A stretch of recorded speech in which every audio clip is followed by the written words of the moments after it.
इसी बीच मानवी तनेजा जो कि अभिनेत्री है हमारे साथ जुड़ गई हैं। मानवी, बहुत स्वागत है आपका इंडिया न्यूज पर। हाँ जी। मानवी, ये एक वीडियो बेहद ज्यादा सर्कुलेट हो रहा है सोशल मीडिया पर तनुश्री दत्ता का, जिसमें वो बेहद परेशान है, बिलखती हुई नजर आ रही हैं, हरासमेंट की बात कर रही हैं। इससे पहले भी उन्होंने बॉलीवुड में जिस तरीके से वो हरास हुई थी, मीटू के मामले को उठाया था, आवाज बुलंद की थी, लेकिन वो कौन है जो उन्हें हरास कर रहा है, ये मैसेज क्लियर नहीं हो पाया इस वीडियो से। देखिए, मैं तो ये बोलना चाहती हूँ कि जो उनके बहुत पहले पिक्चर आई थी आशिक बनाया, शायद यही पिक्चर का नाम था, तो वो बॉक्स ऑफिस में बहुत अच्छा ही उसने परफॉर्म किया था। तो कहीं ना कहीं अभी दूसरी पिक्चर निकालना चाह रही है जनता को बेवकूफ बनाने की सोशल मीडिया प्लेटफॉर्म पे। मुझे लगता है कि लोग इतनी जल्दी बातों में नहीं आएंगे, क्योंकि थोड़े टाइम पहले उन्होंने नाना पाटेकर पे मीटू का इल्जाम लगाया और कहीं ना कहीं वो एक चीप पब्लिसिटी थी, कुछ भी वो साबित नहीं कर पाई। और ऐसा कुछ हमने कभी भी नाना पाटेकर के बारे में सुना नहीं। हाल ही उनकी एक पिक्चर भी आई थी हाउसफुल 5, और कहीं ना कहीं एक आर्टिकल में मैंने पढ़ा था कि जो वहाँ पे एक्टर्स काम कर रही थी, बहुत सारी फीमेल एक्टर्स थी मूवी में, उन्होंने बहुत अप्रिशिएट किया था उनको और ये कहा था बहुत अच्छे इंसान है और just like a father figure है। ये तो उनका एक इमेज है बॉलीवुड में। दूसरी बात, तनुश्री इस वक्त कम बैक करना चाहती है और यही चीज हमने समझी थी जब उसने मीटू लगाया, और आज के समय पे भी वो कह रही है मैं हैरेस हूँ। समझ सकते हैं, किसी भी चीज से आप हैरेस हो सकते हैं, कोई भी परेशान हो सकता है, लेकिन उसका कोई कारण होना चाहिए। आप सोशल मीडिया प्लेटफॉर्म पे आके बोल रही हूँ मैं बहुत परेशान हूँ, मैं 5 साल से परेशानी झेल रही हूँ, मैं घर से बाहर नहीं निकल सकती, मैं किसी से शेयर नहीं कर सकती, मैंने पुलिस को बुलाया।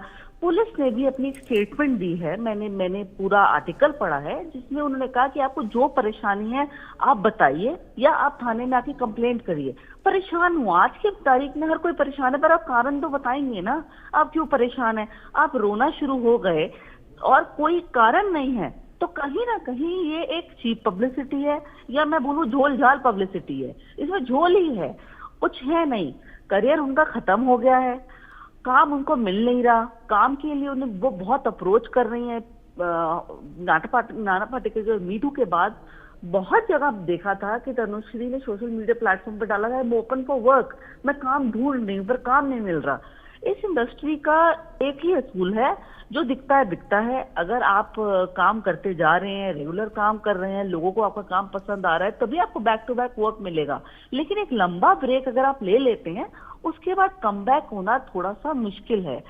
तो I think she needs help, उनको जरूरत है एक साइकेट्रिस्ट की।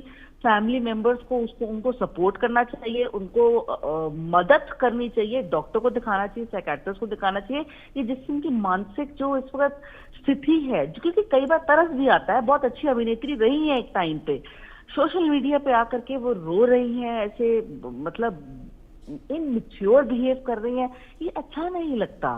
फैंस के मन में भी क्वेश्चन मार्क आता है कि ऐसा क्यों कर रही हैं। या तो एक आप बता दीजिए कि मैं हैरेस क्यों हो रही हूँ, तो सबको सिंपैथी उनके साथ रहेगी। बस हैरेस हो रही हूँ, मतलब आज मैं बोलूँ आपको मैं परेशान हूँ, पर आप मुझसे पूछेंगी ना मान लीजिए तो क्यों परेशान हो, क्या परेशानी है, तभी तो आप मेरी मदद कर पाएंगी। बस परेशान हूँ, मुझे नहीं पता मैं क्यों परेशान हूँ, परेशान क्यों है ये सबको पता है। काम नहीं मिल रहा, काम की तलाश में खोज रही हैं, बहुत इधर उधर धक्के खा रही हैं, प्रोडक्शन हाउस में जा रही हैं, ऑडिशन दे रही हैं, लेकिन एक समय होता है, एक दौर होता है आपका। तो मुझे लगता है आपको एक पॉलिश तरीके से अपने आप को साइड कर लेना चाहिए जब आपको काम नहीं मिल रहा, पर ऐसे सीन क्रिएट करके लोगों पे अच्छा इंप्रेशन, प्रभाव अच्छा नहीं पड़ता।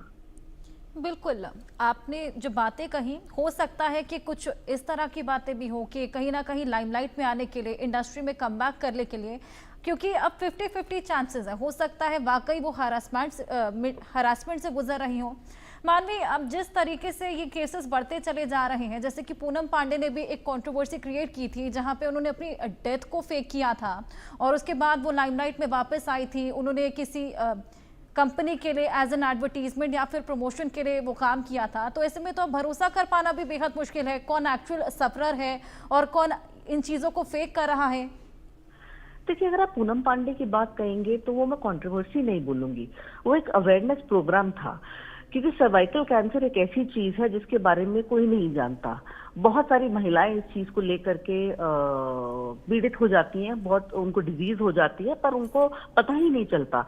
वो एक अवेयरनेस प्रोग्राम बिल्कुल। था और बहुत अच्छी खूबसूरत, ठीक है मैं मानती हूँ कि उनका एक मूव जो था वो बहुत डिफरेंट था, लेकिन अगर वो ये चीज नहीं करती, क्योंकि उन्होंने अपने ये स्टेटमेंट बोल लिया कि अगर मैं ऐसी चीज ऐसे नहीं करती, अपनी डेट को फेक नहीं करती, तो शायद लोगों को पता नहीं लगता कि मैं बोलना क्या चाह रही हूँ। और आज का समय है, मतलब अगर आप आज का रिपोर्ट देखें तो बिल्कुल काफी महिलाएं अब जाकर के उसको टेस्ट करा रही हैं बिल्कुल कि वो बिल्कुल पहले मानवी, प्रिकॉशन लेगी। सिमिलरली जिस तरीके से उनका इरादा नेक था लेकिन उनका जरिया बिल्कुल गलत हो सकता है कि लाइमलाइट गेन करने के लिए तनुश्री जो कर रही हैं, हालांकि जो जरिया वो अपना रही हैं वो यहाँ पर गलत। बहुत शुक्रिया आपका तमाम जानकारियां हमारे साथ शेयर करने के लिए। शाहिद, आपका भी बहुत शुक्रिया हमारे साथ जानकारियां शेयर करने के लिए।